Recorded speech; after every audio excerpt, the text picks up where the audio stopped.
Cubs fans, stop everything you're doing right now, because what I'm about to tell you will have you calling in sick to work tomorrow, canceling dinner plans, and glued to your phone, refreshing Twitter every 30 seconds.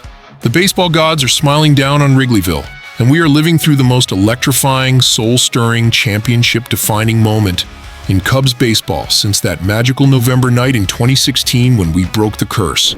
Right now, as I'm typing these words and you're reading them, there are phone calls happening in executive suites, scouts driving through the night, and front office wizards orchestrating what could be the most franchise-altering trade deadline in Cubs history.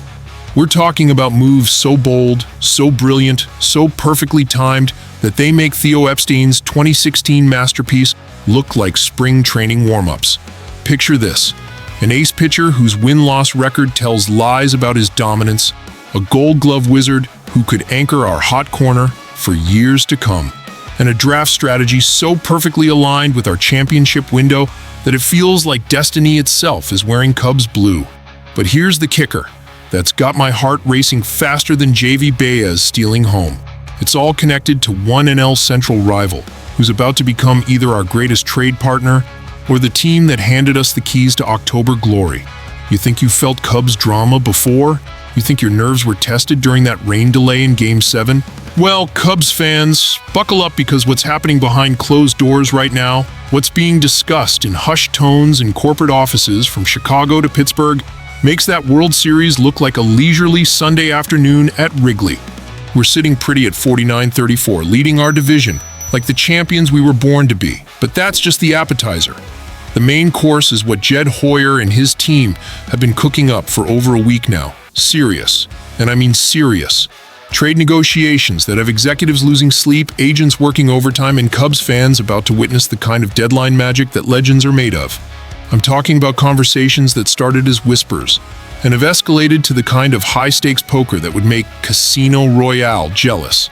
Phone calls at 2 a.m., private jets flying between cities, and handshake agreements that could transform not just this season, but the entire trajectory of Cubs baseball through the end of this decade. Hit that like button if you can feel the electricity in the air. Drop a comment if you trust our front office to make the moves that matter, and absolutely smash that subscribe button, because Cubs fans deserve to be the first to know when these earth-shaking deals get announced to the world. But before we dive into the nitty-gritty details that will have you planning your October vacation days, let me paint you a picture of what's really at stake here.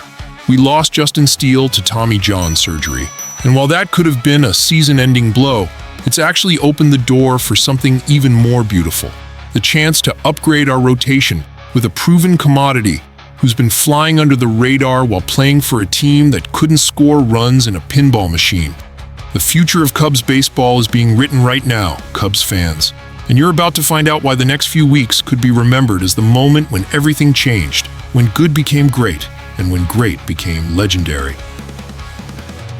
Cubs fans, let me introduce you to your potential rotation savior, the man who could be the missing piece in our championship puzzle, Mitch Keller. Yes, that Mitch Keller, the 2023 All-Star who's been the subject of those serious trade discussions that have been dominating our front office conversations for over a week now. While you've been watching our boys dominate the NL Central and dreaming about October baseball, Jed Hoyer has been working behind the scenes like a man on a mission, and Keller represents the kind of acquisition that could transform our entire postseason destiny. Now, Cubs fans, I can practically hear some of you groaning about that 210 record, and I get it. Numbers don't lie, right? Wrong. This is exactly the kind of situation where Cubs fans need to trust the process, look beyond the surface statistics, and understand what we're really getting here. Keller has been pitching like an ace while playing for a Pirates team that has the offensive firepower of a Little League squad having a bad day. Let me break this down for you in terms that will make your heart race. 3.90 ERA across 17 starts, 99.1 innings pitched, 77 strikeouts. And he's doing all of this while getting less run support than a relief pitcher in a blowout loss. Imagine, just imagine, what this man could accomplish with Kyle Tucker, Nico Horner, Ian Happ, and the rest of our offensive juggernaut backing him up. We're talking about potential Cy Young conversations, Cubs fans. But here's where this story gets absolutely beautiful.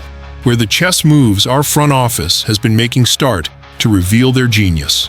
Keller isn't some deadline rental who's going to bolt for the highest bidder after October. This man is locked up, signed, sealed, and delivered through 2028 on a 5-year, $77 million contract that's structured perfectly for our championship window. We're looking at $15 million this year, then $16.5 million in 2026, $18 million in 2027, and $20 million in 2028. Do you understand what this means, Cubs fans? This isn't just adding a pitcher for a playoff run. This is building a championship foundation that could anchor our rotation for the next 4 years. This is the kind of move that doesn't just win you a World Series, it starts a dynasty. And let's talk about why we need him with the urgency of a ninth-inning rally. Justin Steele's Tommy John surgery was a gut punch that could have derailed our entire season.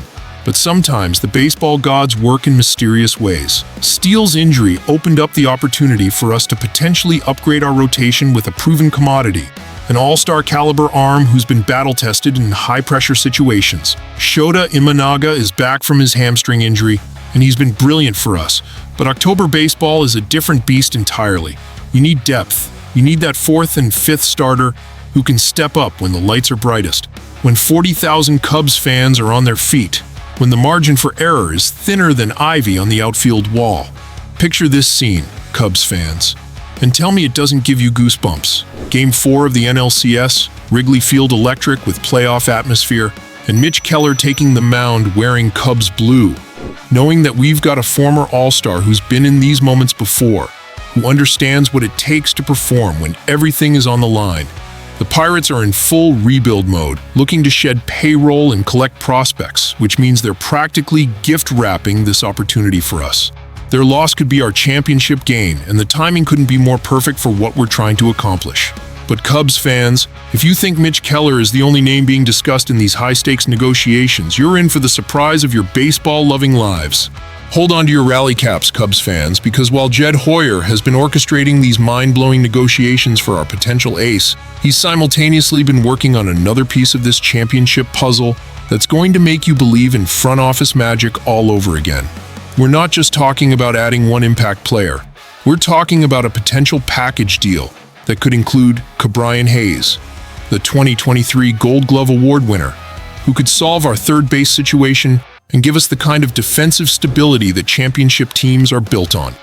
Now, I've been watching Matt Shaw all season long, and while the rookie has shown flashes of the brilliance that made him a top prospect, we all know that October baseball is an entirely different animal. The playoffs don't forgive defensive lapses, they don't give you do-overs on routine ground balls, and they certainly don't care about your potential when the World Series is on the line. Hayes brings something that you simply cannot teach, cannot develop, and cannot fake. Gold Glove caliber defense that can change the entire complexion of a game with one spectacular play. We're talking about the kind of defender who turns 5-4-3 double plays into works of art, who makes the impossible look routine, and who gives our pitchers the confidence to attack the strike zone knowing they have a wizard behind them.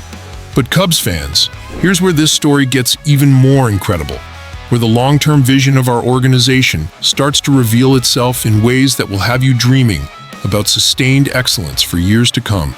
While we're potentially adding major league talent for this World Series run, our scouting department has been simultaneously planning for the future with the kind of strategic brilliance that separates championship organizations from the also-rans. The 2025 MLB draft is approaching faster than our Aroldis Chapman fastball. And with our 17th overall pick, we're positioned to add prospects who could keep this championship window propped wide open for the next decade. We're talking about a draft class so loaded with talent that our scouts are probably losing sleep trying to decide which future superstar they want to call a Cub. Let me paint you a picture of what could be coming to our organization. Wehiwa Aloy from Arkansas, the Golden Spikes Award winner, who absolutely demolished college pitching with a slash line that reads like a video game cheat code. Go 350 pounds, 434 force on sound 673 with 21 home runs and 9 stolen bases. This isn't just good Cubs fans. This is the kind of versatile offensive weapon who could be playing alongside Ke'Bryan Hayes in just a couple of years, creating an infield that opposing managers will have nightmares about. And if we want to keep things local, there's Jack Bauer from Illinois, right in our own backyard, a southpaw flamethrower who's already touching 103 mph on the radar gun. Yeah, you heard that right, 103 mph from a high school kid who could be the future ace we develop, while Mitch Keller anchors our rotation for the next 4 years. The poetry of it all is absolutely beautiful, Cubs fans. There's also Jace Laviolette from Texas A&M, a power hitter, who was once considered for the #1 overall pick and could still be available when we're on the clock. And Tyler Bremner from UC Santa Barbara, a more polished college arm who could move quickly through our system and contribute to future playoff runs. This is what separates great organizations from good ones, Cubs fans. This is how you create sustained success instead of just one-year wonders. We're not just making moves for 2025, we're building something special that could dominate not just the NL Central, but all of Major League Baseball for the rest of this decade. Kyle Tucker's contract situation might have some uncertainty attached to it, but with strategic moves like these, with this kind of forward-thinking approach to roster construction, we're sending a message to the entire baseball world that the Chicago Cubs are here to stay, here to compete, and here to win championships. The symmetry is absolutely perfect, adding proven Major League talent for our immediate championship aspirations, while simultaneously stocking our farm system with the kind of prospects who could be the foundation of our next great team. It's like watching a master chess player execute a strategy that's been planned 15 moves in advance. But Cubs fans, if you think what I've told you so far is exciting, wait until you hear about the final piece of this incredible puzzle. Cubs fans, this is it. The moment we've all been building toward. The climax of what could be the most franchise-defining trade deadline in Cubs history. And the reason why July 31st, 2025 might be remembered as the day everything changed for our beloved team.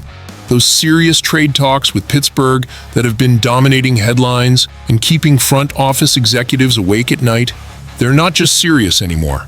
They're at the finish line. And what happens next could determine whether we're measuring for championship rings or planning for next season. Mitch Keller and Ke'Bryan Hayes aren't just names being whispered in trade rumors anymore. They're the centerpieces of what could be the most impactful mid-season acquisition since we traded for Aroldis Chapman during our magical 2016 championship run. But Cubs fans, this potential deal makes that Chapman trade look like a minor league transaction. Because we're not just talking about a rental player. We're talking about building a championship foundation that could last through the end of this decade. Let me paint you the complete picture of what we're looking at here. A proven all-star pitcher who's under contract through 2028, paired with a Gold Glove third baseman who could anchor our hot corner for years to come. All while we're sitting pretty at 49-34 and leading our division like the champions we were destined to become. This isn't just good timing, Cubs fans. This is destiny wearing Cubs pinstripes. The beautiful irony of Justin Steele's injury is that it could have been the catastrophe that derailed our season. But instead, it's opened the door for Jed Hoyer to potentially execute the kind of masterful roster upgrade that turns World Series contenders into World Series champions. Sometimes the baseball gods work in the most mysterious and wonderful ways. And while we're making these win-now moves that could deliver us another championship parade down Michigan Avenue, we're simultaneously positioning ourselves for sustained excellence with draft picks like Wahiwa Aloy, Jack Bauer, Jace Laviolette, and Tyler Bremner. This is dynasty building at its absolute finest, Cubs fans. This is how you maintain a championship window while keeping your farm system stocked with future stars. The Pittsburgh Pirates are in full salary dump mode, desperately trying to create payroll flexibility for their rebuild around Paul Skeens, which means they're essentially offering us a championship gift basket. Their financial constraints are our golden opportunity, and the timing couldn't be more perfect for what we're trying to accomplish this season and beyond. Think about what our rotation could look like heading into October. Shota Imanaga at the top of his game, Mitch Keller bringing all-star caliber depth, and a supporting cast that's been battle-tested all season long. Add in Ke'Bryan Hayes providing Gold Glove defense at third base, and suddenly, we're not just contenders. We're the team that every other playoff squad is going to be worried about facing. But Cubs fans, here's what gets me most excited about all of this. We're not mortgaging our future for a championship run. We're not pulling a win-now-at-all-costs move that leaves us barren for the next decade. Instead, we're making calculated, strategic acquisitions that improve our immediate championship chances while maintaining the organizational depth that could keep us competitive for years to come. The phone calls, the late-night negotiations, the cross-country flights, the handshake agreements, everything our front office has been working on for the past week has led to this moment where we could emerge from the trade deadline as the undisputed favorites to represent the National League in the World Series. Every Cubs fan who lived through the heartbreak of 2003, who suffered through the dark years, who celebrated like maniacs in 2016, deserves to experience this kind of front office excellence. We deserve to have a championship-caliber team that's built to last, that's constructed with both immediate success and long-term sustainability in mind. This is our moment, Cubs fans. This is our season. This is our chance to prove that 2016 wasn't a fluke, wasn't a one-time miracle, but was actually the beginning of a new era of Cubs excellence. With moves like these on the horizon, with this kind of strategic brilliance guiding our organization, we're not just trying to win one more championship. We're trying to establish ourselves as a perennial powerhouse. Hit that like button if you can feel the championship energy coursing through your veins. Drop a comment below with your predictions for how these blockbuster deals will unfold. And absolutely smash that subscribe button, because you know we're going to be here covering every single detail, every breaking news update, every insider rumor as these franchise-altering moves come to fruition. The wait is almost over, Cubs fans. The pieces are false.